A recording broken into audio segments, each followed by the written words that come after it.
The story begins with the death of a significant figure, Rikudo Kisaburo. He was known as the last great man to support the Showa era. At his funeral, the question on everyone's mind is who will take over the gigantic Rikudo group. While the inheritance is expected to go to his 3 biological children, there are whispers of a rumor. The news spreads quickly. While waiting for a train, a person reads a newspaper confirming the shocking rumor. Rikudo Kisaburo had an illegitimate child. The public reacts with a mix of disbelief and amusement. Some dismiss it as a baseless rumor, typical gossip that always surrounds the powerful, while others read about it in magazines. As people wait for the train, the gossip continues. They fantasize about being the illegitimate child and inheriting a fortune of 10 or even 100 billion, though they admit even a job at the corporation would be nice. The train finally arrives. On the crowded train, 2 salarymen lament their fate. One complains about heading to another shitty village for business, steeling himself to just survive the day. Sitting amongst the passengers is a delinquent with a pompadour, brazenly smoking on the packed train. His arrogant demeanor sets him apart from the crowd. The delinquent's eyes narrow. He overheard the salaryman's derogatory comment, and he takes offense, questioning if he just called his hometown a disgusting fucking shithole. The atmosphere tenses as the delinquent and his gang slowly rise, menacingly surrounding the 2 terrified salarymen. One of them is even holding a baseball bat. Panic sets in. The salarymen realize this is an express train and try to make a run for it as the doors close, but it's too late. They're trapped. Trapped, the salarymen can only watch as the delinquent leader smirks. He taunts them, stating that they have nowhere to run and are now stuck on a train full of hooligans. The delinquent leader then turns his attention to an elderly man, mockingly offering him a seat. However, the old man stands his ground and politely refuses the offer, stating his legs are still solid. Not satisfied, the delinquent escalates his bullying. He accuses the old man of mooching off his pension and then snatches a toy from a nearby baby, causing it to burst into tears. The mother pleads with him to stop, but the delinquent only gets more sadistic, threatening to burn the plush monkey if she doesn't quiet her crying child. The other passengers are frozen in fear. He holds the lit cigarette like a weapon, announcing his target is the head. He begins a countdown. The cigarette teepadong has been loaded, firing in 5, 4, 3. Just as he's about to act, a mysterious figure in a cat mascot costume appears behind him. The delinquent, lost in his own cruelty, continues his countdown, oblivious. Suddenly, the cat mascot grabs the delinquent's head and brutally smashes it against the train's metal pole, putting a swift and violent end to his harassment. One of the other thugs, enraged, charges at the mascot with a baseball bat, ready to retaliate for his leader. As the bat connects, the mascot's head is knocked off, revealing a young man underneath. He calmly withstands the blow, letting out a relaxed sigh as if it were nothing. The delinquents stare in horror. They recognize the shirtless, muscular man as Aguri Shiro, a notoriously dangerous individual. Shiro, unfazed, simply complains about the heat and asks them to stop smoking. The tables have turned completely. The formerly arrogant delinquent leader, now bruised and terrified, tries to curry favor with Shiro, but Shiro responds with a menacing glare, asking if he's being messed with. Without another word, Shiro delivers a devastating punch straight to the delinquent's face.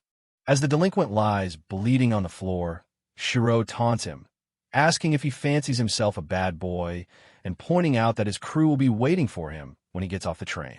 Shiro continues his brutal assault, kicking the seated delinquent while lecturing him. He tells the man that letting his guard down proves he's nothing more than a fake tough guy, just a little brat. Just then, one of the salarymen who was originally harassed finds his courage and pleads for Shiro to stop. Shiro turns his attention to the man, a chilling smile playing on his lips as he asks, "You dare to calm me down? Since I'm punishing the bad guy, does that make me an ally of justice to you?" Shiro doesn't hesitate. He answers the man's question with a swift punch to the face. Shiro stands over the chaos he created, a defiant look on his face. He embraces his nature, declaring, "Too bad. I'm just a bad guy myself." The scene shifts to a local hero and character show. A crowd of children waits eagerly, but an announcement is made that the apathetic cat's laughing riot show has been delayed. Backstage, Shiro, dressed in the apathetic cat costume, is getting an earful from his furious director for being late. Shiro complains that he was given the wrong location and that riding the train in costume was embarrassing. The director ignores his excuses and fires him on the spot. Shiro sarcastically suggests changing the program to Puss in Boots, but the director insists the apathetic cat of justice must be pure white. Having had enough, Shiro, still in his cat costume, snaps and begins to attack his now former boss. The other costumed performers watch in shock as the part-timer goes on a rampage. The other actors, dressed as Power Ranger-style heroes, decide to intervene and save their director. Shiro, as the apathetic cat, taunts them, sarcastically welcoming the heroes of justice to the fight.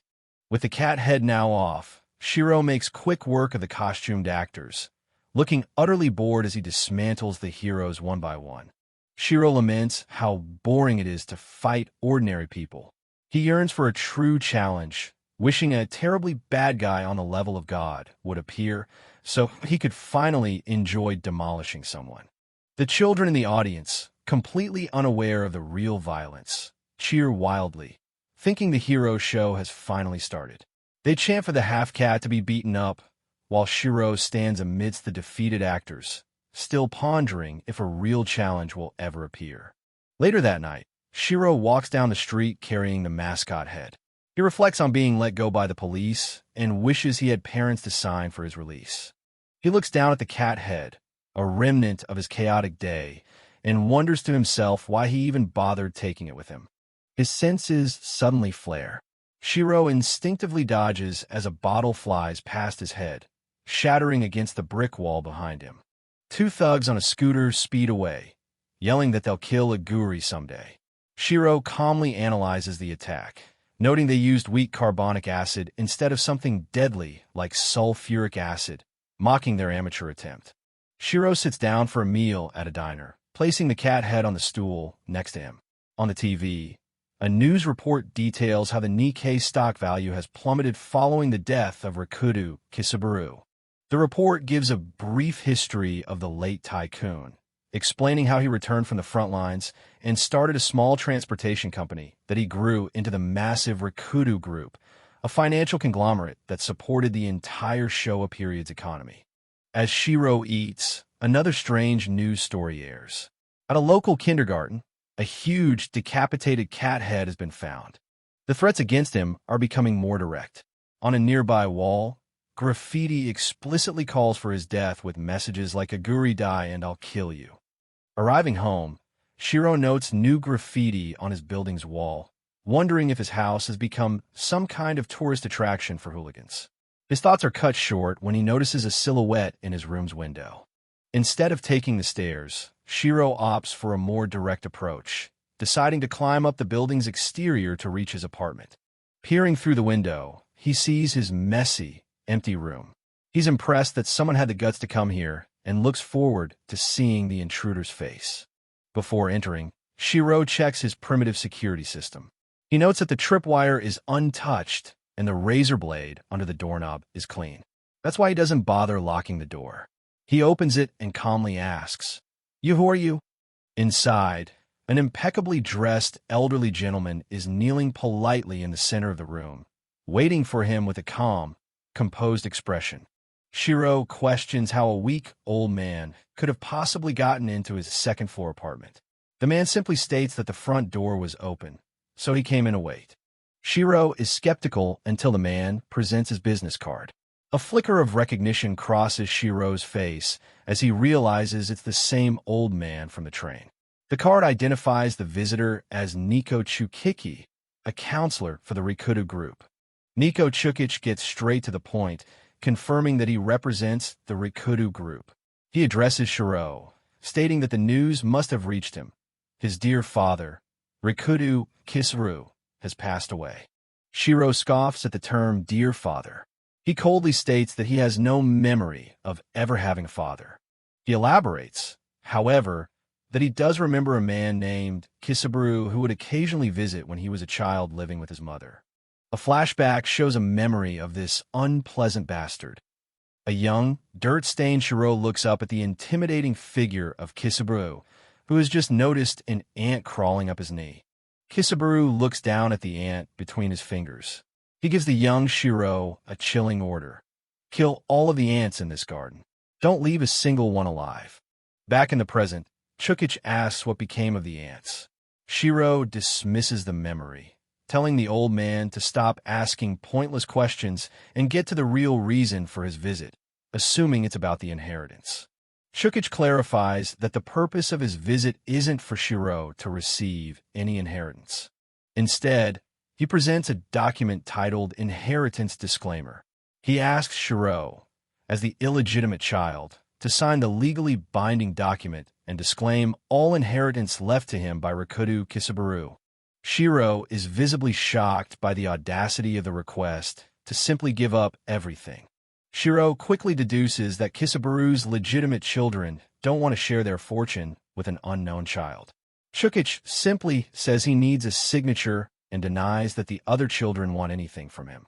Chukic corrects him again, stating this is the will of the great Kisaburo himself. He then begins to tell the fairy tale of Puss in Boots, where Miller's youngest son receives only a cat as his inheritance. Shiro gives his answer by contemptuously tearing the disclaimer in two. He declares that while he has no interest in money, he hates being told what to do more than anything else. Shiro smirks, asking what will happen if he refuses to accept the terms. Chukic's expression hardens as he reveals that there were specific instructions for this exact scenario. Chukic begins to state that his grim instructions were to kill. But before he can finish his sentence, a Molotov cocktail smashes through the window. The room is instantly engulfed in flames as the Molotov cocktail explodes on the floor. Shiro reacts not with panic, but with exhilaration, exclaiming that this time the attackers are serious. He leaps out of the fire's path while Chukic calmly observes the sturdiness of the cola bottle used, once again calling it the work of amateurs. Outside, a new group of assailants, led by a cocky blonde man with a katana, watches the building burn. His girlfriend cheers him on, sure that Aguri is panicking. The leader declares this is what he gets for being a very bad boy. The blonde man reveals he was the one who put the severed cat heads on the kindergarten fence, angry that a rich man's death was overshadowing his antics. He believes that killing the infamous Aguri for his assassination debut will make him a legend. Suddenly, the apathetic cat mascot head that Shiro brought home seems to glare with a vengeful energy. The mascot head flies through the air and smacks the blonde man squarely in the back of the head, much to his shock and his girlfriend's confusion. Before he can recover, an arrow flies out of the darkness, piercing his earlobe. The man falls back in pain as Shiro appears on the balcony above, armed with a bow. Shiro casually feigns disappointment, remarking, "Ah shit, I missed." He adds that it's difficult to aim properly with no time to prepare. The blonde assailant is furious, screaming at Shiro for using a ranged weapon, calling it a coward's move. Shiro scoffs at the accusation of cowardice. From his vantage point, he declares that this is nothing more than two scoundrels trying to kill each other. In a fight like this, everything is fair and square. The terrified thug scrambles to his feet to run away, screaming for Shiro to wait. But his pleas fall on deaf ears as Shiro draws his bow again, calmly commenting on the nice view of his fleeing target's back before letting the next arrow fly. This time, Shiro doesn't miss. His arrow strikes the fleeing man squarely in the back, dropping him to the ground. The would-be assassin realizes with terror that Shiro is far more dangerous than the rumors claimed, screaming that he's no match. Shiro coolly walks towards him, taunting him about being haunted by the cat's vengeful spirits. Shiro tries to shoot the man again at point-blank range, but the cheap bowstring snaps. He laments that he can't use such cheap equipment in a real fight. Pinning the man down with the mascot head, Shiro draws his katana. He mockingly asks if he should slice his throat or the back of his neck, telling him to beg for his life in cat language, since he's clearly not human. Terrified, the man begins to meow desperately, promising he'll be a good cat and will never harm another one, mistakenly believing Shiro is a cat lover. Shiro clarifies that he doesn't particularly like cats. He just possesses a dark urge to destroy things. He flashes back to his childhood, where he stomped on tens of thousands of ants, reflecting that killing without meaning is just miserable for both the killer and the killed. But now, Shiro explains there is meaning. His opponent took a risk to kill him for fame, and Shiro must kill to protect himself. Panicked, the man confesses there was no risk, as a contact and the police promised to protect him if he succeeded. Unfazed by the talk of a police connection, Shiro raises his sword. "Let's see him protect you now," he says coldly, as the assassin's girlfriend screams for him to stop. The deed is done. The blond man lies dead, impaled by his own sword through the cat head. Nico Chukic calmly stands over the body while Shiro and the horrified girlfriend look on. In a surprising display of strength, Chukic effortlessly stops Shiro's sword with his foot. He reveals his top-class steel boots, made by a master swordsmith, and remarks that a swing from an amateur can't do more than scratch them. He tells Shiro, "Let's end it here. You're a small rascal after all."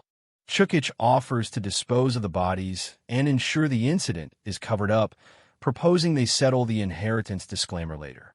Shiro tells him to get on with it, but Chukic insists he will get his agreement, as it is the last will of the great Kisaburu. Shiro allows him to take the body, but reiterates that he doesn't care about the inheritance or the will.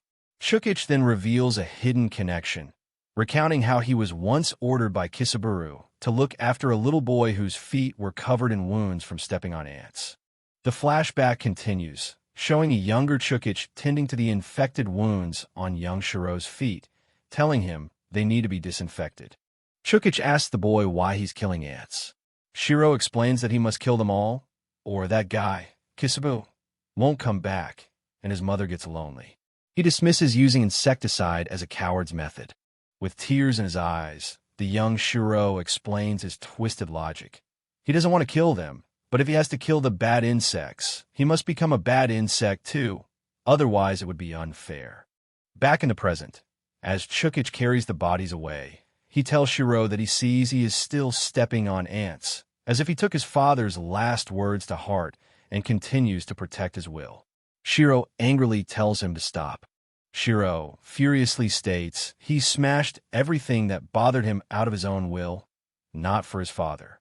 But Chukic continues, revealing Kisaburu's last words, spoken while clutching his hand. "Chukiki, listen, protect my child." Shiro. As Chukic walks away, he finishes relaying Kisaburu's final sentiment. "He's the only one who carries my blood." Enraged, Shiro screams at him to shut up. Shiro fires another arrow, but Chukic, without even turning around, catches it deftly in his hand, stopping it just short of his back. Shiro asks the old man who he really is. Chukic smiles, explaining that smashing ants one by one is fine, but the mighty king of the ants will smash you with a single step while laughing. He gestures to his ornate footwear, declaring, "I'm just a Nico Chukiki in boots." Shiro scoffs at the talk of a great evil and a king of the ants, muttering that even a king is just the same kind of animal as him in the end. He watches as Chukic disappears with the bodies. The scene shifts to the imposing Rikudo finance headquarters. A smarmy police officer, Superintendent General Kurosawa Kazuyoshi, is profusely thanking a Mr. Ryutaru for vital information on a murder case. We are formally introduced to the new president of the Rikudo Group and Kisaburu's eldest son, Rikudo. He humbly dismisses the superintendent's praise and offers him a map to maintain their good relations. The map is a diagram pinned with countless locations. Ryutaru explains it contains all the information his group possesses on finance, logistics, transportation, and the entire underworld, including the locations of scoundrels the police are unaware of. Ryutaru holds up a toy ant, explaining his father's philosophy. He says Kisaburu believe the most useful things in the world are greedy, bad ants, which the superintendent correctly interprets as scoundrels. With a menacing grin, Reiru reveals his own take on the philosophy. The one who can control and make use of those bad ants can stand on top of them and become the king of the ants. As Reiru plots to reach the top, the scene cuts back to Shiro, walking down a street alone. Frustrated that no one will employ him and seeing the threatening graffiti on the walls, he resigns himself to eating cheap beef bowls and hamburgers for the foreseeable future. Shiro arrives back at his apartment to a strange sight. The large, apathetic cat head from his old job is now sitting on his wall, surrounded by a group of real cats. He wonders if it's another prank, but he's hit by a terrible smell like raw garbage. Annoyed, he approaches, worried the stench will fill his room. He lifts the mascot head and recoils in shock. The stench is coming from the severed, rotting head of the blonde assassin he killed earlier, left as a gruesome warning. The scene flashes back to Ryu, looking out over the city. He identifies Aguri Shiro as the only other man with a blood relation to his father and resolves to stomp on him and kill him before anyone learns of his existence. Show the two opposing kings. While Ryutaru calmly plots, Shiro, holding the severed head of his enemy, roars in defiance. Isn't he fun, the one calling himself king of the ants? I am the king, he declares, ready to prove which of them is the stronger bad ant. The scene opens at the luxurious Rikudo Parthenon Hotel, where a lavish meal is being served. A character, unseen, thinks to themselves how someone they've spotted looks very tasty, expressing a desire to squeeze their body and bones. Rikudo Shizuru, a glamorous woman with glasses, is on the phone, dismissing a concern by claiming she just wanted to have some girl talk. Elsewhere, a young actor named Yuta is mentioned in relation to a new movie's cast, while men in suits, likely executives or bodyguards, stand by. During the meal, Shizuru mockingly brings up a tan boy who looks like a roasted pig, feigning that she forgot his name, making a clear, derogatory reference to someone not present. Her younger brother, Rikudo Kiryu, looks up from his handheld game, annoyed. He tells Shizuru to stop talking, accusing her of manipulating the situation to change a movie's lead role without taking any blame, noting that she's always been that way. Shizuru patronizingly asks Kiryu when he got so cool and suggests he try debuting as an idol. Kiryu bluntly tells her to cut it out, claiming he can't even put on a proper smile. As they leave, Shizuru cheerfully says her goodbyes to the director. Shizuru continues to needle Kiryu, calling his reluctance a waste. She boasts that she could easily promote him on her TV program to make him a star, adding that he seems to have too much free time. The focus shifts to the third sibling, Rikudo Ryutaru. He tears into the roasted pig with his hands, commenting that even though the three of them are finally having dinner together, his siblings aren't eating anything. Kiryu expresses his disgust at the meal, saying he'd throw up. Shizuru remarks on Ryutaru's large appetite, unchanged since childhood. Ryutaru replies that he gets bored of any taste quickly and just wants to have one truly satisfying meal in his life. Changing the subject, Shizuru casually asks Ryutaru about that case, which he understands to mean their father's illegitimate child. Kiryu interjects, calling the illegitimate child an infamous outcast and a hooligan. He coldly suggests they just leave him alone to get stabbed and die. Shizuru sharply rebukes him, telling him to never wish for someone's death. Shizuru states that as noble children, they must maintain a good image.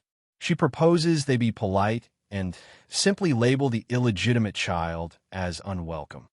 The scene then cuts away from the portrait of their father to a shot of a wild burger restaurant, transitioning to a new setting. The scene is now a chaotic fast food restaurant. Two men lie beaten and bloody on the floor. A group of onlookers stare in shock at the violent aftermath of a fight. The restaurant is in disarray with another body on the floor.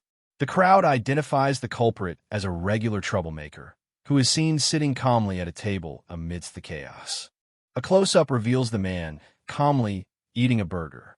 A speech bubble explicitly identifies him by his full name, Aguri Shiro. The restaurant manager, flustered, begs the guest, Aguri Shiro, to leave, claiming he is troubling the other guests. Shiro calmly retorts, asking what he did wrong, explaining that he simply exterminated some trash that attacked him with a knife while he was on his way to his table.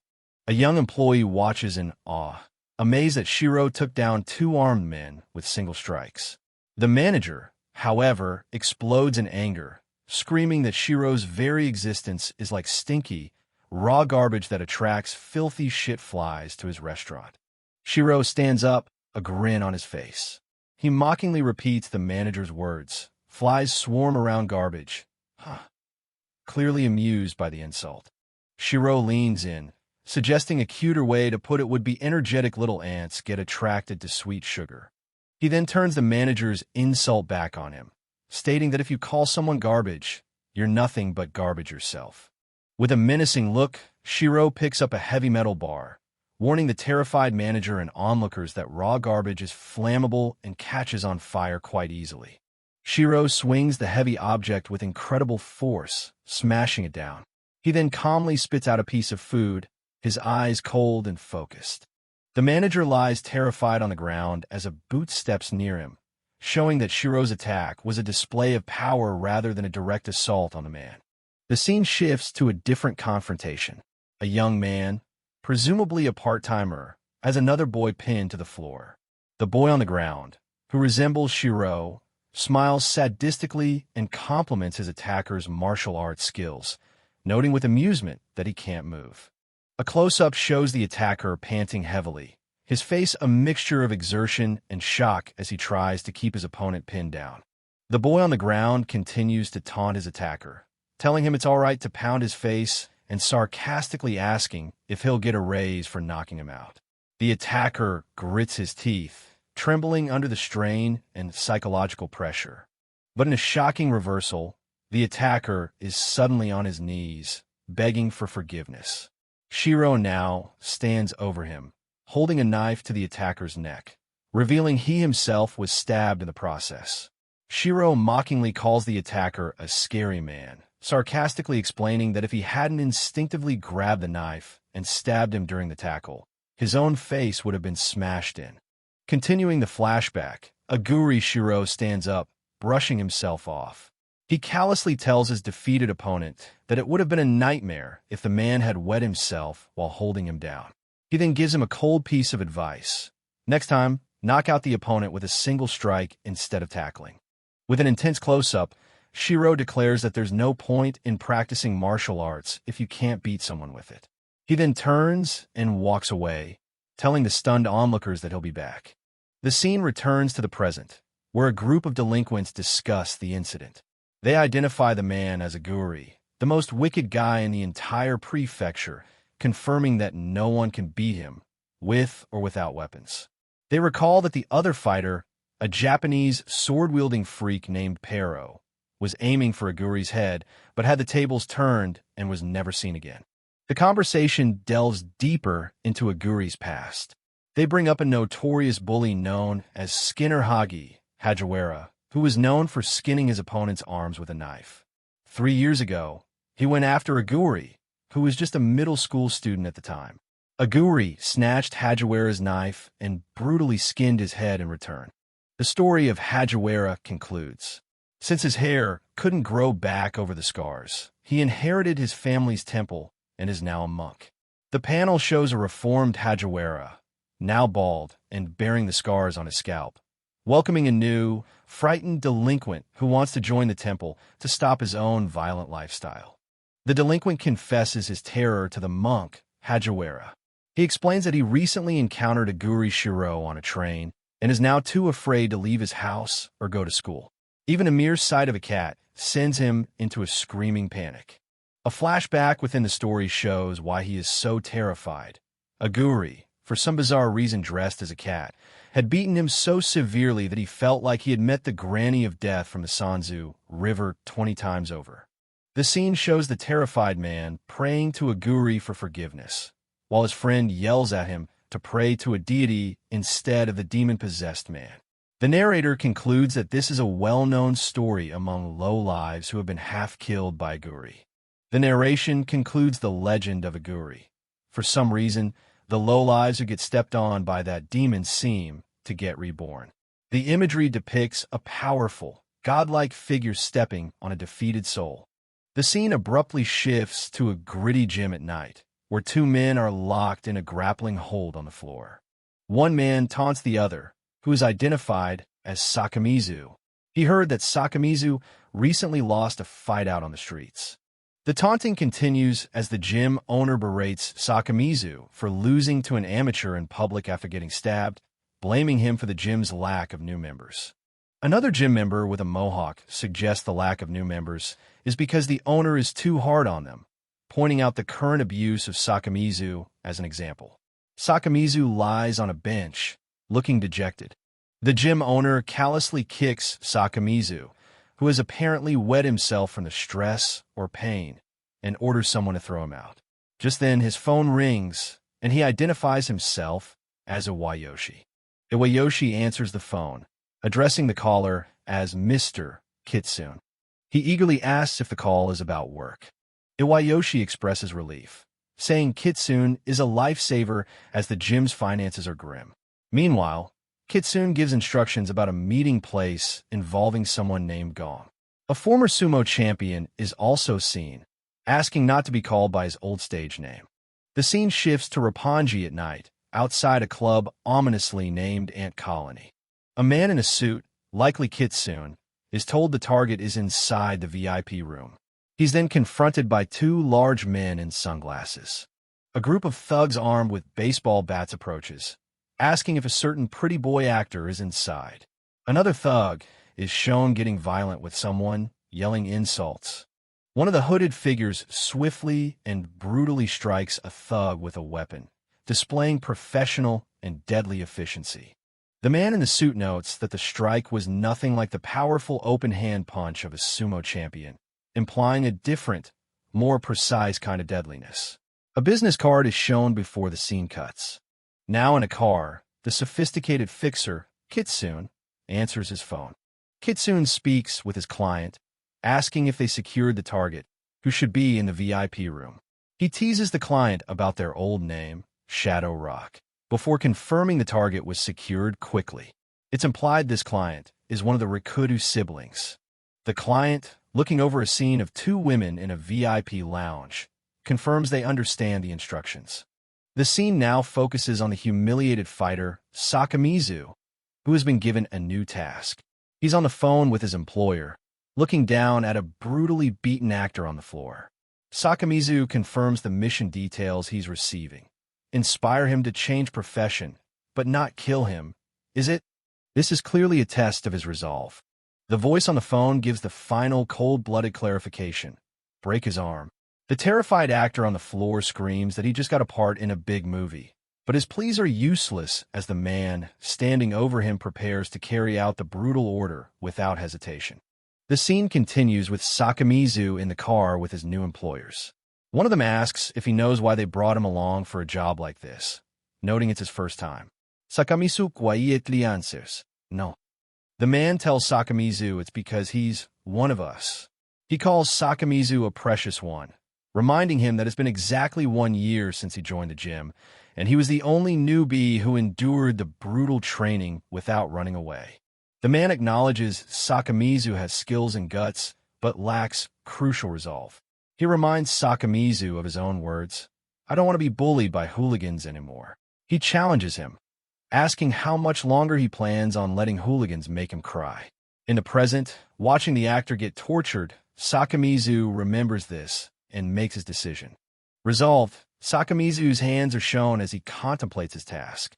He thinks to himself, which technique should I use? I was just lost until now. He has found his purpose. The scene cuts to the fixer, Kitsune, in his car, listening to the actor's screams over the phone as his arm is broken. Kitsune calmly texts, a slight smirk on his face, as the man on the other end carries out the brutal task. In the car with Kitsune is Rikudo Kiryu, who has been listening. He asks Kitsune who the client is, but Kitsune says it's confidential. Kiryu correctly guesses it's his sister, Shizuru.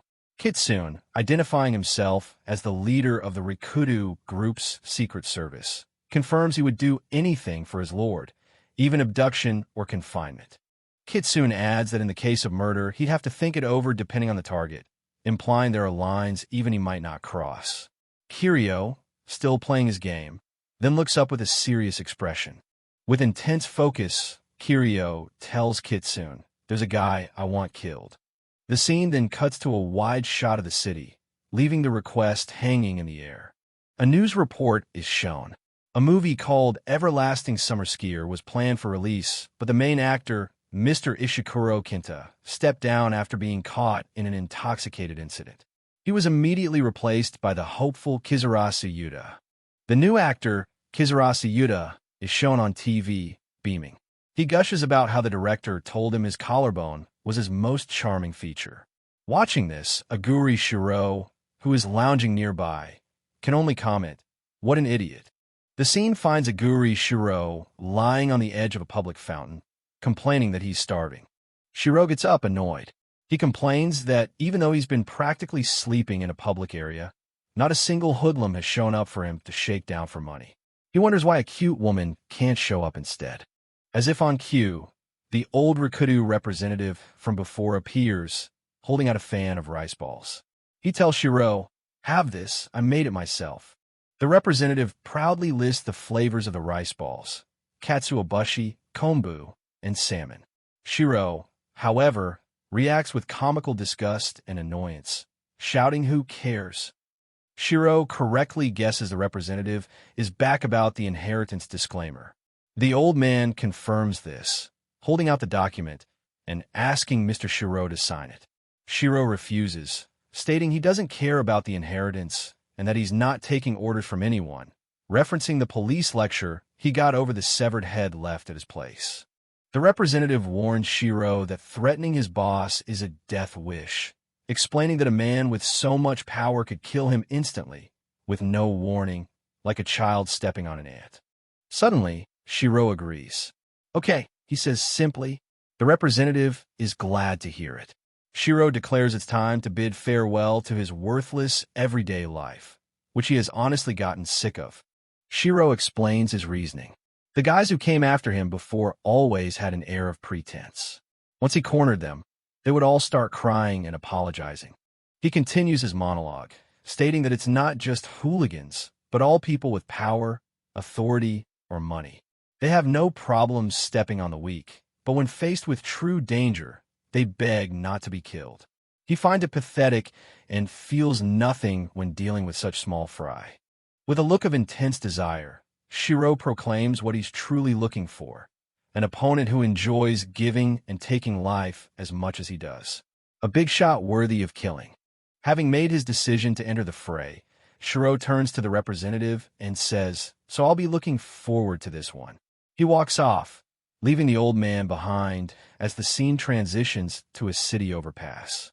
Shiro walks alone, climbing the stairs of the pedestrian overpass, his mind now set on the new, dangerous path he has chosen. As he reaches the top of the overpass, a group of hooded thugs armed with bats and pipes emerges, blocking his path.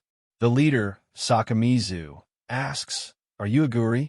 Shiro meets their gaze with a calm, knowing smile.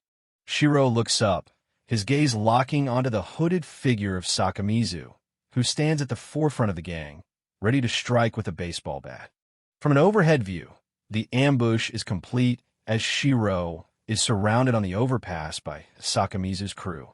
Far from being intimidated, a confident, almost predatory smile spreads across Shiro's face as he remarks, "Ha, you really came instantly." Shiro calmly assesses the situation. He notes his attackers know how to use a tight formation and aren't amateurs, but a group that attacks people regularly. He observes they are all larger than him, making it difficult to seriously injure them. One of the thugs, Sakamizu, is startled as Shiro seems to notice something. With a wide, mocking grin, Shiro recognizes one of his attackers. He cheerfully asks, "I knew it. Aren't you the part-time burger flipper?" He then asks if the small knife wound he gave the man has healed yet, referencing a past encounter. Shiro continues to taunt the leader, Sakamizu, asking what's going on. He says if Sakamizu had something on his mind, he should have just asked. Shiro expresses disappointment that Sakamizu brought a whole team for revenge. Sakamizu, however, states the situation is simple. They have orders from a client to take Shiro to a facility in the mountains and put cuffs on him. Sakamizu moves forward and begins to place the handcuffs on one of Shiro's wrists, seemingly without any resistance. As the cuff clicks shut, Sakamizu expresses gratitude that Shiro is being reasonable, hoping to get the human delivery business over with quickly. Shiro, however, with a menacing grin, suddenly asks, "Hey, burger flipper, does this job pay well?" Before Sakamizu can react, Shiro twists his cuffed arm and delivers a powerful blow, catching him completely off guard. Shiro brutally pummels the now helpless Sakamizu. Another thug yells at Sakamizu, asking what's gotten into him, while Sakamizu cries for him to stop. But just as Shiro is about to land another blow, Sakamizu screams, "Stop it, you idiot," causing a momentary distraction. Using the opening created by Sakamizu's shout, another thug strikes Shiro hard from behind with a weapon, catching him completely by surprise. Shiro is knocked unconscious from the blow to the back of his head, his face bloody. Sakamizu's accomplice stands over him, having successfully taken him down with a cheap shot. The scene shifts to two cars driving on a dark, winding mountain road at night. Inside the car, Sakamizu sits silently while the thug who knocked Shiro out calls him a stupid idiot. The thug continues to berate Sakamizu, calling him a retard for making his hooligan debut at age 20 and threatening to break his spine if he messes up again. In the back seat, the unconscious and bloody Shiro is slumped over. In the back of the car, the kidnappers, including one with a distinctive mohawk, hold the captive Shiro. They ask the driver if they are there yet, and the driver confirms they are almost inside the mountain. As they drive through a tunnel, one of the thugs notices that Shiro isn't moving at all and asks if he's all right. The thug with the mohawk grabs Shiro's hair, yelling at him to wake up. The thugs discuss Shiro's condition. One nervously laughs that he's not dead yet, just out cold. Another, more cautiously, notes that he took a really hard beating to the head and that it could be dangerous. One of the thugs pulls out a safety pin with a sadistic grin. He tells the others not to worry, as he can wake Shiro up immediately with his special alarm clock. With grotesque detail, the thug demonstrates how he'll push the safety pin under Shiro's fingernail, telling the others to look. The thugs look on, one with a disturbed expression, the other with glee. Suddenly, their expressions change to shock as they check on Shiro, and one exclaims, "Wait a sec, this is really bad. He might actually be dead." Panic erupts in the car. The mohawked thug grabs the driver, yelling that they're in trouble because the contract for the job clearly stated no killing was allowed. The driver screams back that he can't pull over while they're in a tunnel. As they speed through the tunnel in a panic, the thugs decide they need to get out and call their boss, Iwayoshi, immediately. The driver prepares to stop as soon as they exit the tunnel. Just as they exit the tunnel, the Rikudo representative appears as if from nowhere, leaping from his own car towards theirs with a determined expression, ordering them to pull over. While one of the thugs frantically tries to call his boss, the representative lands on the roof of their car. The windshield shatters inward as he smashes through it, causing chaos and terror inside the vehicle. The car veers off the road as the representative's foot crashes through the glass. The thugs scream, thinking it's falling rocks, but a close-up on the bloody, unconscious face of Shiro reveals the truth. It's someone's foot. The car has crashed. The representative, now inside the wrecked vehicle, viciously attacks the thugs, grabbing one by the face while another lies seemingly dead or unconscious. The representative snaps one of the thugs' necks with a brutal kick. Outside the crashed car, Shiro lies injured and in handcuffs in the grass as the other thugs flee in terror. The representative continues his efficient takedown of the thugs. The man with the mohawk swings a bat at him, but the old man easily disarms him, breaking his wrist in the process. With brutal efficiency, the representative stomps on the downed thug, finishing him off.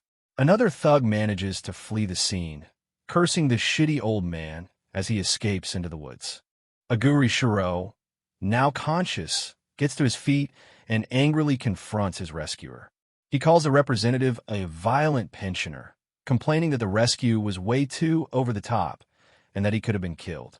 The representative simply replies, "Mr. Shiro, I'm glad you're unharmed." Shiro complains that he is far from unharmed, stating that the thugs hit him more than 20 times in the head after he barely said anything. He winces in pain from his cuffed and injured wrists. The representative suggests they get back into the car, offering to take Shiro to one of the organization's lower branches. He then once again presents the inheritance disclaimer and a pen, telling him to sign. Shiro, with a bloody and maniacal grin, points out the obvious. No, look, my hands are bound. The scene cuts away to the other car of thugs, unaware of the chaos. They wonder where the car behind them went and why their phone conversation was cut off. Believing they're almost at their destination, they relax, thinking the mission is as good as over. Back in the representative's car, the old man drives along the dark mountain road. He looks at Shiro, who is now in the passenger seat, and says, "Mr. Shiro, I'm glad you're still coming. Just please fasten your seatbelt." Shiro, bandaged but filled with a new, fierce determination, declares that he has to know what he was kidnapped for. He wants to see the person who dared to step on him, the king of the ants, with his own eyes. With an intense, bloodthirsty look, he challenges this new, powerful enemy, wondering if the king of the ants will finally be able to satisfy him. Following the intense events of the previous chapter, a car speeds down the road at night. Inside, the Rikudo representative urgently pleads with their captive, Aguri Shiro, to turn back. The representative warns Shiro that if he continues to chase after the Rikudo family, he'll only get caught and killed. But Shiro, with a smirk on his face, retorts that the roles have reversed. It's no longer a game of tag where he is the one being chased. Now, it's his turn to be the hunter. The scene shifts to a grand, towering hotel nestled in the mountains. Despite being neglected for over 10 years, the building and its grounds are impeccably maintained, not a single speck of dust in sight. Inside the pristine lobby, Lord Kiryu, one of the Rikudo heirs, marvels at the hotel's condition and asks his subordinate, Kitsune, if they could reopen it immediately. Kitsune explains that although the hotel has been officially closed for a long time, it remains functional. Because of its hidden location in the mountains, it's secretly used as a gathering place for important people who wish to hide from the public for extended periods. Kiryu correctly guesses the hotel's true, sinister purpose. With a chilling smile, he concludes that it's the perfect location for the conglomerate to kidnap, torture, and murder their enemies, a fact he finds amusingly scary. Kiryu's attention is then drawn to an old advertisement poster from when the hotel first opened. He wonders about the man modeling in the photo. Kitsune reveals the identity of the man in the poster. It's none other than Kiryu's father, Lord Rikudo Kishibu, in his prime. Kitsune adds that the child he's lovingly embracing in the photo is a very young Lord Kiryu himself. Tired of the stories, Kiryu's demeanor shifts instantly. He pulls out a pistol, points it at Kitsune, and coldly demands to know the whereabouts of the hoodlum, referring to Aguri Shiro. Unfazed, Kitsune waves his hand dismissively and assures Kiryu that Aguri Shiro, the insolent, illegitimate child of Lord Kishibu, has already been captured and is on his way. He promises his elite guards will escort Shiro, guaranteeing Kiryu's safety. Leaving the dirty work to Kitsune, he accepts the task with a terrifyingly blank expression, promising that all of Lord Kiryu's wishes for boiling, burning, and burying will be done. The scene cuts back to the open road, where another car carrying a large man is seen driving at night, presumably also heading towards the mountain hotel. The story delves into a flashback, showing a man named Sakamizu being advised to let go of his thirst for vengeance against past bullies, as he is now working with a much more dangerous group. His intense eyes suggest a deep-seated anger. The flashback continues, revealing the source of his trauma. A younger Sakamizu stands on a rooftop ledge, surrounded by a crowd of jeering bullies, all chanting for him to jump. With ropes tied to his body, the bullies try to convince Sakamizu that jumping will make him one of them. The lead bully stands close, holding the other end of the rope. The supposed bungee jumping is revealed to be a cruel trap. The lead bully takes out a flask and a lighter, dousing the rope in flammable liquid. Sakamizu realizes with horror that he might actually die here. The bully ignites the lighter, starting a countdown. He gives Sakamizu a twisted choice: either jump with a smile and be celebrated with fireworks, or fall while burning and become the firework himself, a spectacle to be laughed at. Returning to the present, the old representative mirrors the past trauma by starting his own countdown. He threatens that if Shiro doesn't stop the car in 1 minute, he will take the steering wheel and drive them both off the cliffs. Shiro is stunned by this insane ultimatum. The representative calmly explains his reasoning. The kidnappers Shiro faced before were merely stray dogs, but the men waiting for them, the Rikudo conglomerate, are well-trained Dobermans who carry pistols. He argues that falling off a cliff offers a higher chance of survival. As the countdown reaches 50 seconds, the pressure becomes too much. With a desperate scream, Shiro slams on the brakes, finally giving in to the old man's demand. With the car stopped on the side of the road, the representative presents a document to Shiro. He instructs him to sign it to ensure he will no longer be a nuisance to the Rikudo conglomerate, promising that Lord Kisaburu's sons will reward his understanding. Shiro scoffs at the conglomerate's audacity, coming after him after all this time, but asks if he just needs to write his name. Annoyed, the representative confirms, insisting that he write his full name. Shiro signs the paper and hands it back. The representative takes it, relieved that the task is done. However, a sly, knowing smile spreads across Shiro's face, hinting at a deception. In a brilliant display of cunning, Shiro feigns a clumsy move just as the representative takes the document. "Oh no, the wind!" he shouts, letting the paper slip from his grasp and flutter away over the cliffside. While the old man and his guards are momentarily stunned by the loss of the crucial document, Shiro seizes his chance. With a quick, sarcastic "sorry, Gramps," he vaults over the guardrail, beginning his daring escape down the steep cliff. The Rikudo representative scrambles towards the edge, screaming in disbelief as Shiro disappears over the side. One of the men remarks that it's a cliff, not a swimming pool, but Shiro's voice echoes back, "I'll be right back." Down below, Shiro lands safely and gets into a waiting car, remarking that the old man will be back soon. Meanwhile, the representative manages to climb down and retrieve the signed paper from a branch, only to find Shiro had deliberately written the wrong name. Back at the Rikudo Mountaintop Hotel, the welcoming party grows impatient, noting that their targets are late. Suddenly, a car is spotted rolling slowly towards the entrance, and a guard yells for it to be parked. But the car doesn't stop. It accelerates, plowing right through the guards.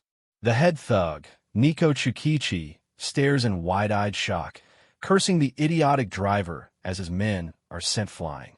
From behind the wheel, a man with a wild, terrifying grin announces his arrival. It's Aguri Shiro, declaring, "Play ball." Nico Tsukichi, barely dodging the vehicle, screams in fury, calling Shiro a maniac as the car careens past him, injuring his leg in the process.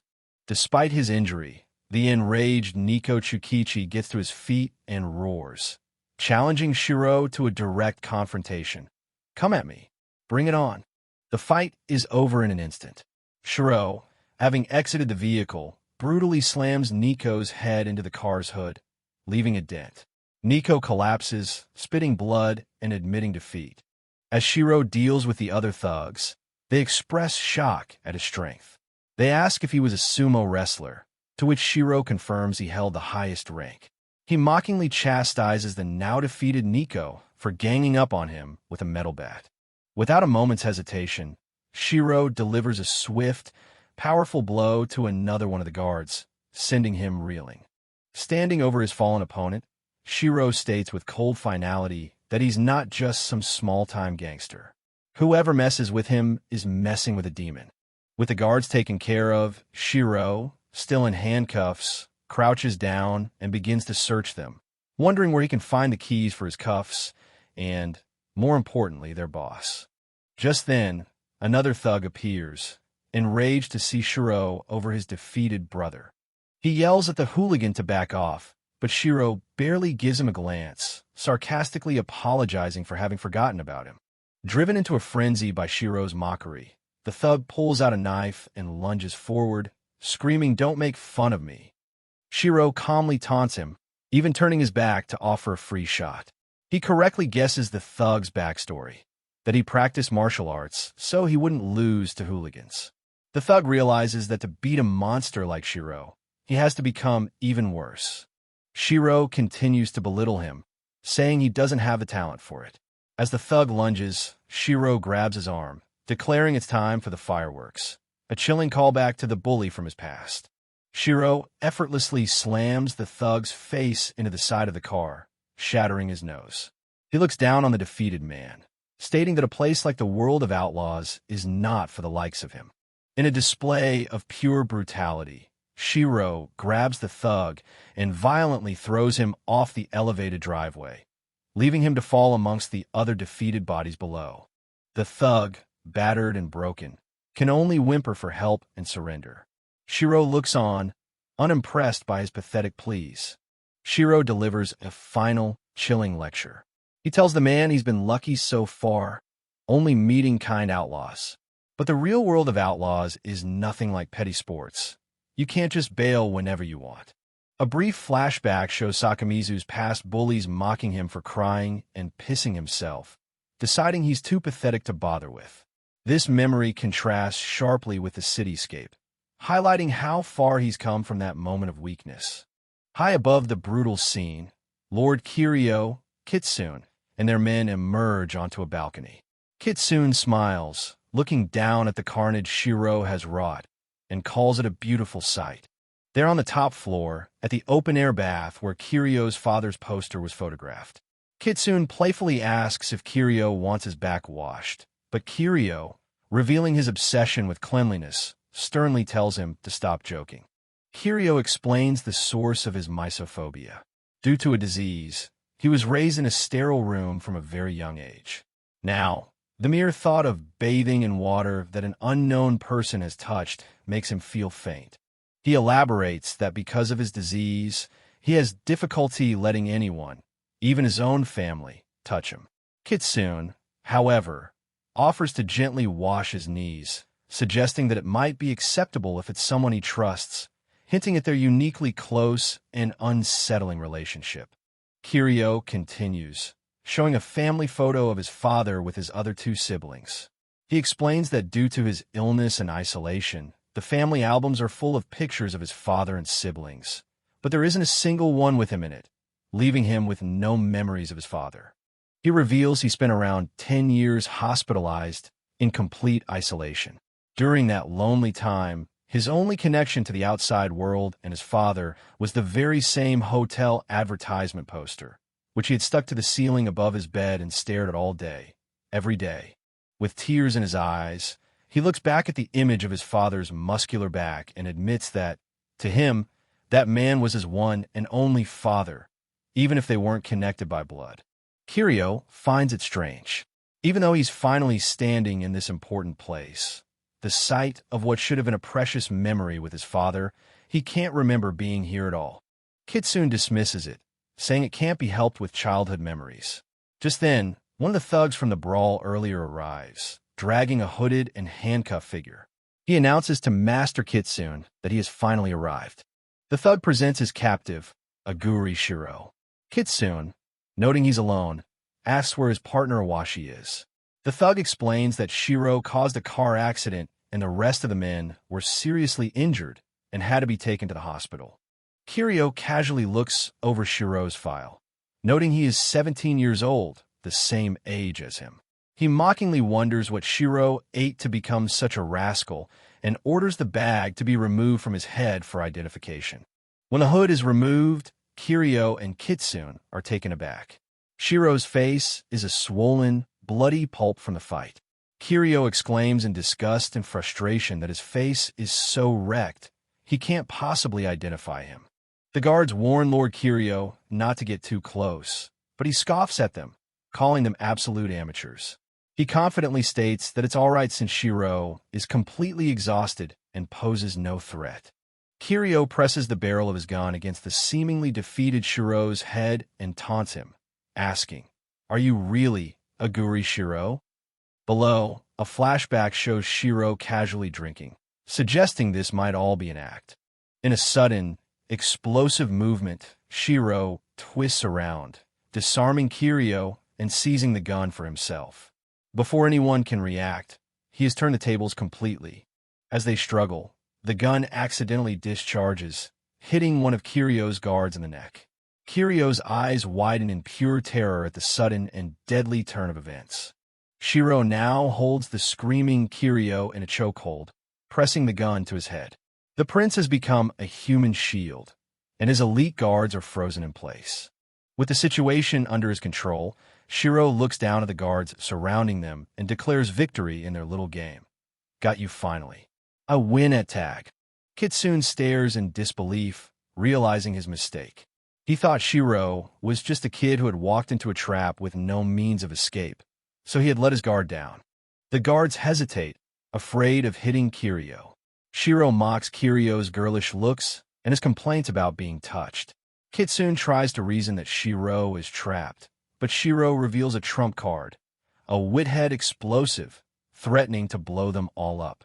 All of Kiryu's composure shatters in an instant. The ruthless heir is reduced to a terrified child, screaming for Kitsune to save him and crying that he doesn't want to die. Shiro looks down at the whimpering Kiryu with disappointment. He had held some hope for his half-brother, but in the end, he was just another tiny ant.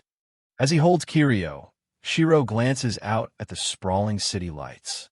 A strange feeling washes over him, a sense of familiarity, as if he's seen this exact view before. The memory hits him. As tears well up in Kiryu's eyes, Shiro realizes with certainty that he was here a long time ago, back when he was just a kid. A flashback begins, showing a very young Shiro being held in the arms of a huge, rough-looking man he didn't know. He was looking at this same city view while taking a bath in this very spot. The man points to the city, explaining that under each of those tiny lights are people and families, all living together, making up a country. From this height, he says they all look like ants. The man laughs heartily, declaring that the Japanese islands are one giant ant nest. He, the king of this nest, then poses a question to young Shiro. "If I were to give you my seat, what would you do with the ants?" The man explains the three types of ants: the kind and obedient, the brutal and greedy, and the useless ones who do nothing. It is the king who decides who lives and who dies, all to make the country bigger. Young Shiro quietly contemplates what it means to be the king of the ants. In the present, Shiro remembers everything. The man was his father, Rikudo Kisaburo. In the past, Kisaburo excitedly asked for his son's answer, promising to reveal his biggest secret in return. Snapping back to the present, the terrified Kiryu, in a fit of rage and disgust at being touched, bites down hard on Shiro's arm, drawing blood. Shiro cries out in pain as Kitsune and the guards watch in shock. Kitsune is stunned that the germophobic Lord Kiryu, who can't stand being touched, would get so furious as to bite a stranger and soil himself with their blood. Shiro, clutching his bleeding arm, glares at Kiryu and says, "You've got some nerve." Shiro presses the gun to Kiryu's head again, threatening to kill him. But Kiryu, no longer crying, snarls back with equal hatred, "I'll definitely kill you," dismissing Shiro's taunt about him crying like a baby. Kiryu finally reveals his true motivation. He screams that he doesn't need the material inheritance, but that Shiro stole the one, most important inheritance he had from their father, his love and memory.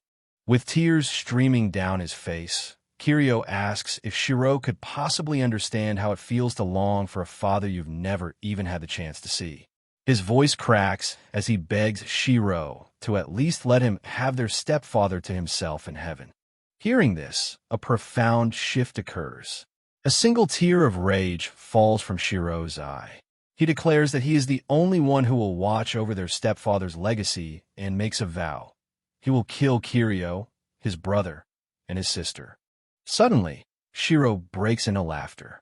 He finds Kiryo's twisted reasoning for wanting him dead amusing. So that's why you want to kill me. Nice going. I like you, he exclaims, a wild grin on his face. But his mood darkens just as quickly. But it's still not enough. He mutters, kicking off from the stone floor. Shiro declares that a simple confrontation like this won't make his blood boil. He tells the terrified Kiryo and the bewildered Kitsune to let him taste the dread of a true Antlion death pit. Then, without another word, Shiro leaps off the side of the building, dragging the screaming Kiryo with him. Kitsune and the guards watch in stunned horror, unable to comprehend his actions. As they plummet through the air, Kitsune yells for him to stop. Shiro, however, calmly tells the terrified Kiryo that this must be the best possible sight to see before dying, forcing him to look at the approaching ground. They crash into a body of water below with a huge splash. Kitsune and his men rush to the edge, peering down and calling out for Lord Kiryo. It turns out there was another open-air bath on a lower floor. Shiro surfaces, pulling the dazed Kiryo with him. The thugs Shiro defeated earlier are waiting, revealing they're now his allies. The thug whose nose Shiro broke declares that he doesn't need to get stronger anymore. All he wants is to see more of Shiro's insane, unpredictable actions. Shiro and his new reluctant ally run through the hotel's interior corridors. Shiro tells him to stop running, questioning if there's really anyone stupid enough to jump into shallow water like that. Shiro reveals he was waiting for him. He points to the changing room ahead, warning that it's full of enemies. Then, he shoves the thug forward, declaring, "It's your turn, body double." As the confused thug stumbles into the doorway, Shiro quickly trips him from behind, sending him sprawling onto the floor. The room isn't full of enemies, but of unconscious bodies. All of Kitsune's men are knocked out, with the old representative sleeping peacefully in a chair. Shiro stands amidst the chaos he orchestrated. Meanwhile, Kitsune carries the unconscious Kiryo through a corridor littered with his defeated men, wondering what in the world happened. He looks at the scene in fury. His great elite bodyguards, all handpicked, were beaten without firearms. He can think of only one person capable of such a feat, Master Nico Tsukichi, and wonders why he would betray the conglomerate. The scene cuts to a car speeding away from the hotel at night. The old representative is driving, with Shiro and his new body double in the back. The old man asks Shiro how he answered his father's question all those years ago. The flashback resumes.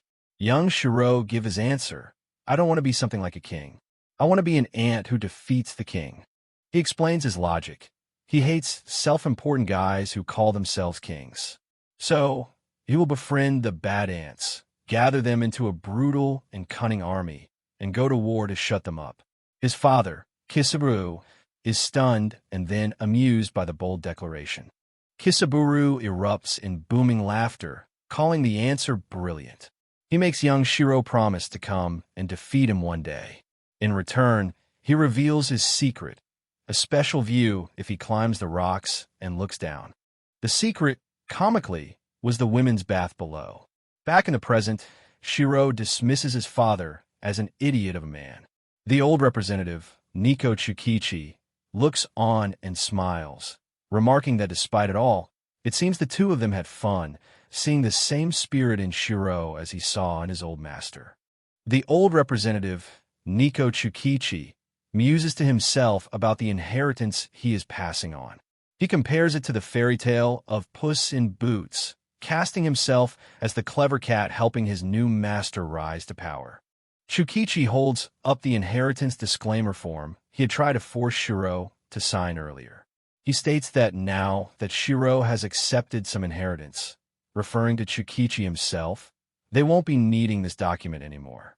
With a decisive rip, Tsukichi tears the disclaimer in half and lets the pieces fly out into the night. As their battered car drives on, he formally asks his new master, "Shall we hide for some time, my lord?" 1 month later, the other Rikudo siblings discuss the situation. They still have no idea where Shiro and Tsukichi are. The eldest brother remarks that this is something only a man with their father's blood could pull off, while Kitsune reports to Lord Ryudaru that Kiryu has transformed from a weak larva into a butterfly. The scene cuts to Kiryu, calmly working on his laptop in bed. He is spreading something online that is going viral on Twitter and Line. He reflects that even if he doesn't have a blood relation to his father, the reality is that he is still the son of a noble. Kiryu reveals his plan. He is using the power of the Rikudo conglomerate's name to give sugar for the ants. He declares he won't ask for Shiro to be brought back alive. A wanted poster is shown, announcing a 100 million yen bounty for the corpse of Aguri Shiro, ensuring that vile, greedy, and atrocious ants from all over the country will now be hunting him down. In a car, Shiro Rikudo informs her brother, Ryudaru, that the people swarming the streets aren't their allies. She looks at her phone, calling them their little worker ants who are merely helping them find their target. Ryudaru scoffs at the idea that people are taking the online bounty seriously. Shizuru confirms that the game master Kiri's bounty quest is very famous. The target, shown on a phone, is a sweet sugar cube worth 100 million yen. Shizuru explains that this isn't the first time for the game master Kiri. During a long hospital stay, he spent his time playing games, recording his godlike skills under the name Tiri, which earned him worldwide respect. However, that wasn't enough for him. Kiri posted a challenge online, offering 20 million yen to anyone who could beat his fastest game, Clear Time, by even 1 second. From his hospital room, Kiri declared he would pay in exchange for entertainment, inviting them to bring excitement into his room, calling them his ants. A man checks his bank account in disbelief after receiving a 20 million yen deposit from Kiri, whom he had never even given his name or address to. Shizuru's narration explains that the bounty quests continued, driving everyone crazy for the money. Shizuru muses that everyone is stupid for dancing to her brother Kiri's tune. Ryudaru, however, notes that Kiri is actually quite serious about it, comparing the whole affair to a Bond dance. As their car speeds through the city, they decide to watch and see what their target, Aguri Shiro, will do to escape the hungry ants that encircle him. Shizuru nonchalantly complains about a mosquito biting her breast. Meanwhile, a group of bounty hunters searches for Aguri in a park. One of them, a man with a bandana and a baseball bat, is confident, saying he knows the park well from his childhood. He dismisses the idea that Aguri would hide in the open, even though eyewitness photos are circulating on Twitter. As the bounty hunters take a shortcut through the forest, the blonde woman with them complains about the struggle and stumbles. The man with the bandana recognizes an old, graffiti-covered building ahead, calling it the haunted restroom. The man explains why the restroom is considered haunted. Back in grade school, there was a murder incident where the remains of a woman were found in one of the septic tanks, but they could never find her wrists.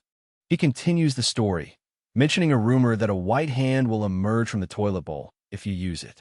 Terrified and disgusted by the smell, the woman begs to go home. Suddenly, the man with the bandana notices that one of the stalls is occupied. A sinister grin spreads across his face as he suspects it might be their target. He yells at the person inside to come out, threatening to break down the door. The woman panics, asking what he'll do if it's a real ghost as he smashes the door with his baseball bat. As he yells for the person to come out, the door gives way and slams directly into his face, causing him to cry out in pain. The door swings open to reveal Aguri Shiro, who coolly says, "Made you wait, didn't I?"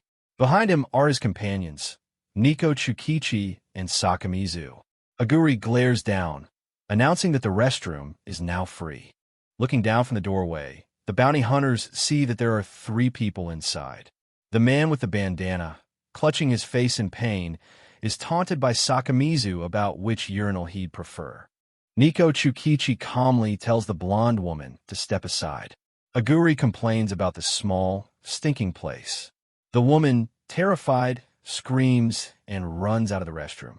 Sakamizu questions Aguri about why he was hiding in the first place.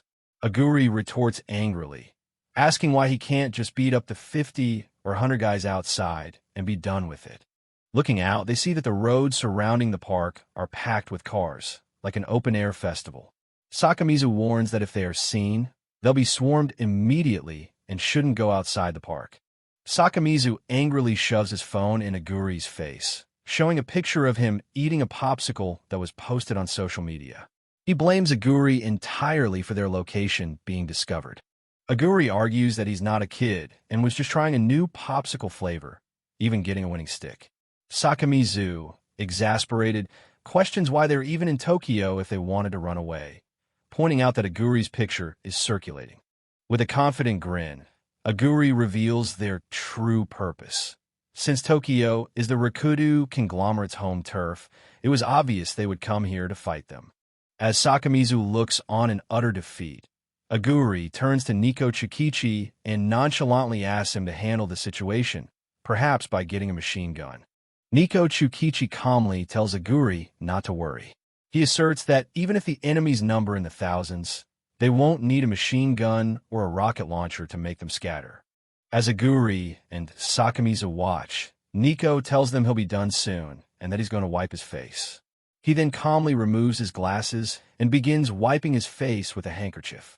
As rain begins to pour from the dark sky, Nico announces to Aguri that the reinforcements have arrived. Caught in the sudden downpour, the bounty hunters outside complain. Unwilling to continue the search in the rain, they decide to give up and head back to their cars. Aguri, Nico, and Sakamizu now run freely through the park as the heavy rain pours down, with Sakamizu complaining about the weather. Sakamizu expresses his amazement that there's nobody left. Nico sagely notes that not a single hoodlum foresaw the rain or brought an umbrella, as they hate getting wet more than cats do. Aguri questions if they truly wanted the 100 million yen prize, given their lack of determination. Aguri looks up into the rain, disappointed.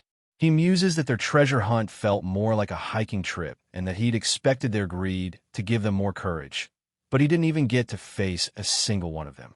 Sakamizu asks Nico how he knew it was going to rain. Nico explains that he simply felt drowsy, and wiping his face was to regain concentration. He then mentions an old saying about a cat washing its face being a sign of rain.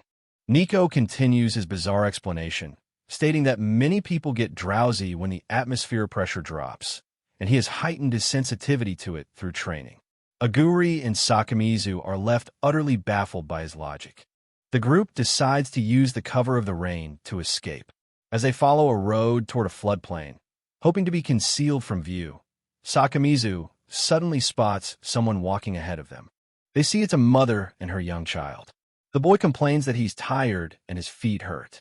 Sakamizu is relieved that it's just a mother and child, and Aguri suggests they simply walk past them. As they get closer, the child recognizes them, exclaiming that the woman is the popsicle vendor from the park. They realize she is pregnant. Sakamizu asks the woman why she isn't using her umbrella, noting it's bad for the baby to get soaked. Aguri, meanwhile, happily shows her the winning popsicle stick he got from her earlier. The woman quietly remarks that he's very lucky. Remarking that she is also lucky, the pregnant woman suddenly lunges at Aguri with a large knife, much to his and Sakamizu's shock. Aguri quickly dodges the attack, asking the woman if she's lost her mind. With a crazed expression, she shouts that she heard from the other bounty hunters that if she finds and kills him, she's guaranteed to receive the 100 million yen. Aguri leaps away, complaining that he's never fought a pregnant woman before and all he has is a popsicle stick. As the woman lunges again, he nervously calls out for Nico Tsukichi. While her child watches in terror, Sakamizu yells at a seemingly passive Nico to do something. Nico calmly stoops down and picks up the umbrella the woman dropped during her attack. Sakamizu yells for Nico to stop, reminding him that she's pregnant. The woman, driven by desperation, screams that with 100 million yen, she could pay off all of her husband's debt. As the woman charges with her knife raised, Nico calmly opens the tattered umbrella, shielding himself and a stunned Sakamizu from the rain. In a swift movement, Nico uses the hooked handle of the umbrella to catch the woman's wrist, expertly disarming her without causing any direct harm. Nico now holds the broken umbrella and the woman's knife, having neutralized the threat. The woman and Sakamizu look on in shock. The woman collapses to her knees in the rain, crying that it's no use. She sobs that this was her last chance to get money to live on and that she's forced her child to live a pitiful life. Nico coldly tells her that if she'd killed Aguri, she would have just ended up in prison. He continues harshly, stating that he couldn't care less about somebody else's kids and that she should think of all the other children who are killed in that world. Nico's demeanor becomes menacing as he looms over the terrified woman. He asks her if she thinks he won't get rough with her just because she's pregnant. As Nico threatens the woman, her young son bravely steps forward. In an attempt to protect his mother, he weakly stabs Nico's leg with a small object. The young boy, Keita, lets out a tearful cry, shouting, "Don't bully my mommy." His mother looks on, stunned by his sudden bravery. Aguri rubs his leg, complaining that the boy's attack actually hurt. Sakamizu looks on, shocked that he didn't see the attack coming from the child. The mother pulls her son into a tight embrace, telling him with a somber look that he isn't going to grow up to be a good adult, a reflection of her own desperate actions. Aguri tells the boy that out of all the lowlives who came after him, he had the most guts. He gives a stark warning: stick with your mom, or you'll end up like me. With that, they let the mother and child go on their way. As the group moves on, Sakamizu asks about Aguri's wound, which he dismisses as nothing more than a puppy bite. Nico reflects on the incident, surprised that the 100 million yen bounty would drive even ordinary people to assault. Aguri casually remarks that what the woman did was normal, as mothers are just like that. Nico then points ahead, announcing that he can see their destination. They arrive at an old, unkempt church under the light of a full moon. Nico notes that it appears to be in used private property. Sakamizu wants to press on, but Aguri seems to have found a new point of interest. While Nico advises they should proceed to the floodplain to hide, Aguri decides he wants to take a look inside the church first. Ignoring their protests, he tells them to follow him as he begins breaking a window. Aguri climbs through the broken window, prompting a comment from Sakamizu about his apparent experience with breaking and entering. Once inside, Aguri is surprised to find that the church is impeccably clean. Aguri spots a statue of a mother and child, but Sakamizu begins to panic, realizing that they are trespassing like burglars and that what they're doing is wrong. Wringing out his wet shirt, Aguri reveals his true motive for avoiding the floodplain. He can't swim and didn't want to cross the river. Sakamizu is flabbergasted by Aguri's normal weakness. He scolds him for being so brazen, but Aguri is unconcerned, stating he's tired and will just squat there for the night, ready to fight anyone who shows up. Suddenly, a door opens, and a young woman with glasses appears. She politely asks who they might be, then introduces herself as the daughter of the church's pastor. Busted, Sakamizu immediately panics and launches into a frantic, fabricated story. He claims they're a family running from debt collectors, desperately trying to appear as unsuspicious as possible. Sakamizu's ridiculous story continues as he haphazardly introduces his family. Aguri is his older brother, and Nico is his father, who he notes is so tired he could pass for a grandfather. To Sakamizu's immense relief, the girl, Miharu, completely buys his story. She expresses her sympathy and worries that his shirtless father will catch a cold in the rain. Miharu then notices the broken window and asks how it happened. As Sakamizu stammers for an explanation, Aguri and Nico realize the situation is bad, whispering that they need to act before she reports them. Just as the tension peaks, Miharu bursts into a hearty laugh, much to the confusion of Aguri and Sakamizu. Winking kindly, Miharu tells them it's wonderful if the church can help those in dire situations, and that they don't normally lock the door anyway. She offers them futons, towels, and the heater, promising to make breakfast for them in the morning. As she leaves, Miharu cheerfully asks the runaways to clean up the glass they broke. Sakamizu and Aguri are left speechless by her unconditional kindness. Sakamizu is overjoyed, proclaiming that the girl is a godsend. Aguri, however, watches her leave with a grim expression, calling her a God-sent idiot. Sakamizu argues that Miharu is an angel, but Aguri counters that soft-hearted people like her are just taken advantage of and end up worn out. As they watch her go, Nico quietly observes that the girl looks like Aguri's mother. Hearing Nico's observation, Aguri makes a decision. He announces to a shocked Nico and Sakamizu that they are going to take the church from the girl and her family to use as their new safe house. Aguri stands confidently, declaring that he has found his castle.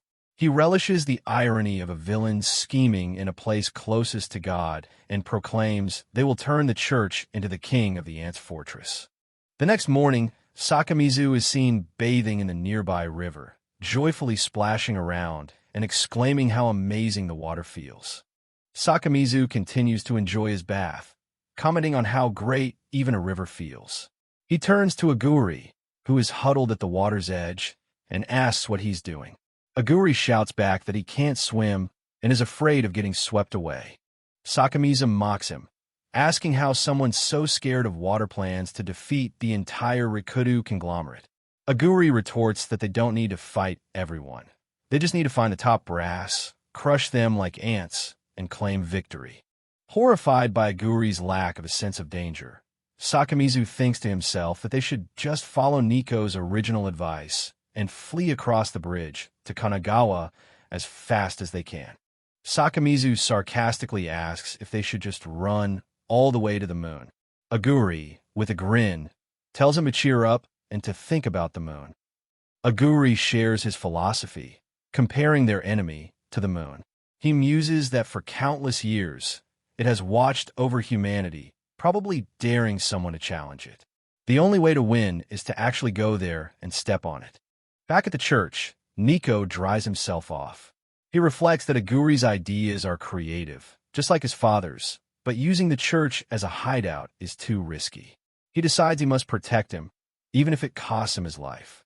As Nico contemplates, his intricate back tattoo of the goddess Cannon holding a baby wrapped by a dragon is revealed. He reaffirms his duty to protect his master, just as Maharu walks in and gasps in shock. Startled, Nico quickly covers up, apologizing for the unpleasant sight and explaining he was lost in thought. Maharu, however, is fixated on his back, pointing in shock.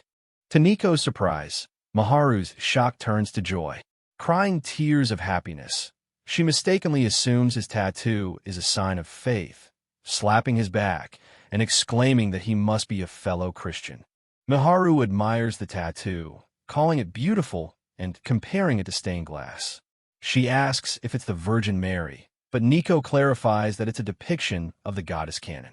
Maharu explains that her father, the priest, has been sick for a long time, so she has to work to support them and maintain the chapel.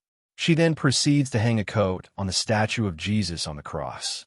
After finishing her task, Maharu cheerfully wishes a shirtless and slightly confused Nico a good night before leaving. The next morning, Sakamizu bursts through the door, yelling for Aguri about a problem. Meanwhile, Aguri is eating the breakfast Maharu prepared, complaining that the idiot girl put cheese in his rice balls. Sakamizu reveals the problem. A photo of Aguri shampooing his hair in the river that morning has been posted online. Looking outside, they see that even more bounty hunters have gathered near the bridge than the day before. They identify the source of the leaks, a Twitter user named @iTroll, who has been constantly stalking them and posting their location, urging others to hunt them down for the bounty. Sakamizu panics, asking what they should do since they're being hunted. Aguri calmly states a new plan. They won't search for the bounty hunters. Instead, they'll find the stalker and take him out from a good observation post. Their chosen observation post is a small, local ramen shop situated near the park, buzzing with various shady-looking characters. Inside the bustling shop, a rude customer pounds the table, demanding his ramen. The owner, a woman looking tired but resolute, says it's coming while sighing about her unchanging pay despite the crowd. The shop owner is none other than the popsicle vendor from the previous night. While Aguri and Sakamizu eat, she quietly continues chopping onions, muttering a threat to the rude customer about the knife she's holding. The woman is still thinking about the 100 million yen bounty. Aguri tells Sakamizu they'll be staying for a while and instructs him to help out, jokingly adding a reminder to spit in the rude customer's ramen. Just then, the woman's son, Keita, appears. He fidgets nervously before bowing deeply to Aguri and apologizing for his actions the day before. Aguri recognizes him as the boy who stabbed him in the leg. Aguri pats the boy on the head, amused, and calls him the first delinquent to ever attack him and then apologize. He then asks Keita to play detective for him, and the boy agrees. Keita tells Aguri that while he was eating ice cream on a bench the previous day, he saw a creep taking pictures of him, and he points to the bench in question just outside the shop. Aguri realizes the angle of the photo on Twitter matches the spot Keita indicated. He tasks his new detective with checking the area for any clues the culprit might have left behind. Keita, excited, exclaims, "Got it!" The scene shows Maharu and Nico standing outside the picturesque church. It's a lovely building surrounded by nature. Maharu explains to Nico that back when her father was healthy, the church was popular with many believers. Now, however, it has been forgotten and is seen as a haunted house. Despite this, she cheerfully points out that swallows and other forest animals still come to play. Maharu continues, saying that while it's wonderful to have so much nature around, there is one problem that she has. She explains that a massive hornet's nest has appeared in the forest behind the church, and she's too scared to go near it as they rush at her when she gets close. Nico understands and calmly states that he will handle their extermination. Miharu frantically tries to stop Nico, worried he'll get seriously hurt. She insists that the hornets are just trying their best to survive. Nico picks up 2 badminton rackets that were left nearby, saying it's the least he can do for her hospitality. He argues that for the sake of the children who might want to play there again, they can't leave the nest be. He then heads off for what he calls a little game. As Nico walks away, a sensor on a lamppost beeps. Maharu's concerned voice can be heard, calling Nico's actions reckless and dangerous. The scene cuts to the stalker, at iTroll, watching this unfold on his laptop. He's enraged to see an old dude with Maharu. Spread around his desk are numerous photos of her, revealing his obsessive fixation as he calls her his divine goddess. In a fit of jealous rage, the stalker slams his desk, screaming for Nico to get away from his Maharu. He's also frustrated that Aguri's group hasn't just run away from the park yet, despite him rounding up all the bounty hunters. Suddenly, the stalker's surveillance feed from near the ramen shop goes dark. He realizes something is blocking the lens and curses, assuming some retard threw trash there. Annoyed, he decides to go check it out himself. Meanwhile, Nico stands calmly in the forest, surrounded by giant hornets, armed only with the 2 badminton rackets. He finds it convenient that the rackets seem specially designed for taking care of wasps. The massive hornets begin their attack, swarming towards Nico from all directions. Nico begins his counterattack, expertly swatting the hornets out of the air. He internally monologues that while hornets are aggressive and coordinated, they're not the true rulers of the insect world. Continuing his lesson on entomology, Nico notes that hornets build their nests in treetops specifically to avoid being attacked by ants. He declares that if mankind is the king of vertebrates, then the ant is the ruler of all invertebrates. With a powerful swing of his racket, Nico roars that those who don't have their feet planted firmly on the ground are weak. His mission accomplished, Nico lands gracefully on a tree branch as the 2 halves of the destroyed hornet's nest fall to the ground. Adjusting his glasses, Nico declares that he needs to eliminate one more nest of dangerous creatures. The scene shifts to the bicycle lot, where Nico is seen tampering with a wheel while the stalker complains about the useless bounty hunters. The stalker, now revealed to be in a wheelchair, angrily pushes through the crowd of bounty hunters, yelling at them to disappear and calling them useless lowlifes. Arriving at his hidden camera setup in a bicycle basket, the stalker sees that nothing is blocking the lens. He's confused, then notices a weird stick, Aguri's winning popsicle stick, stuck onto the can.